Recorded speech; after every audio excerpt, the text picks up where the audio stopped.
Dr. Chandrasekhar Garu, he has given me that opportunity to establish the Santiniketan School in Ranasthalam. Please welcome, sir. After 10 years, at the time of Corona, I was working as a trainer for IELTS and TOEFL in Hyderabad.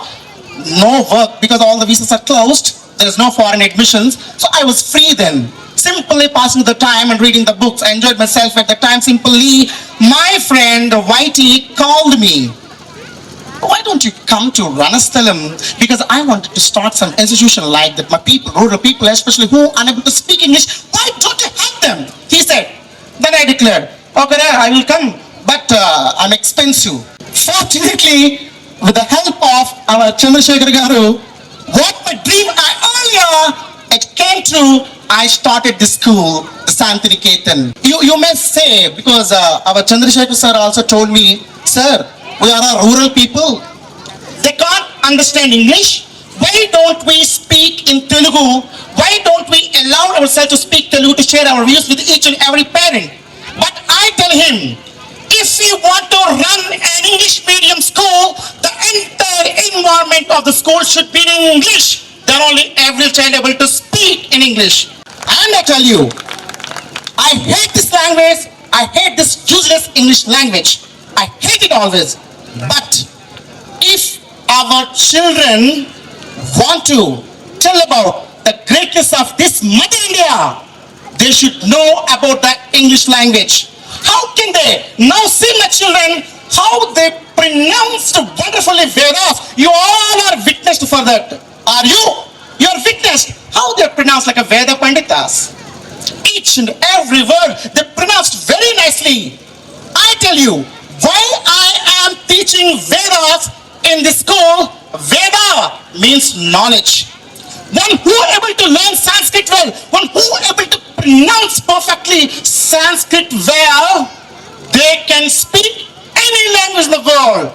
That's why in my school, the prayer is not like usual, casual like other schools. My prayer is Veda. My school starts with chanting Veda. All my children are very perfect to pronounce the Veda. In Bhagavata, it is a conversation between Hiranyakasipu and Prahalada. Hiranyakasipu asked Prahalada, my dear child, did you learn everything? No, you are going to school, right? So, what are you learning? Then he said, dear father, చదివించని గురువులు నన్ను చదివితే ముఖ్య శాస్త్రంబులు నేను చదివి గలవు పెక్కులు చదువుల్లో మర్మమెల్ల చదివితి తండ్రి. That attracted me a lot. I earlier told you already, simply open the books, reading, by-hearting and exhibiting in the exam is not at all a deal. Not at all a deal. Simply by-hearting. We have computers, sir, pen drives, memory cards, hard disks. Why we make our children like robots? We are able to increase their memory power, skills. You can see our children are excellent in all the curricular and extracurricular activities. I am doing that in my school.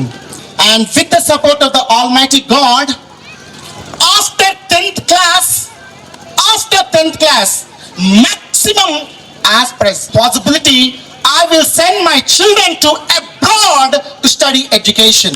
I tell you, who are on the stage to speaking in front of you very bravely, I don't know where they are going. When they come to my age, they can earn 1,000 times more than I earn. They will develop 1,000 times more than I.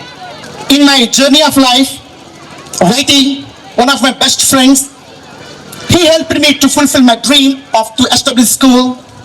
Our Chandrasekhar Garu, who has given me simply talk, matter of 5 minutes our conversation was at that time to meet you. The first time you don't know who am I, but simply believe in me and have given the school to run whatever you want, whatever you like. And my most beloved friend, Mr. Abhishek, I don't know how to write a paper, I don't know how to write an article, I don't know how to write a book, but he taught me everything. Today I am here because of my friend Abhishek. Here everybody who are here helped me a lot to standing in front of to speak.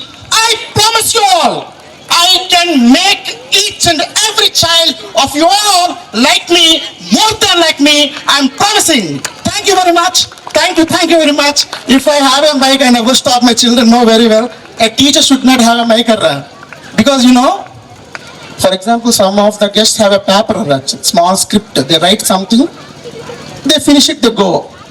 But teachers like me, especially scholars and writers, if you have a mic, the battery should be drained off. Then only I can stop my speech.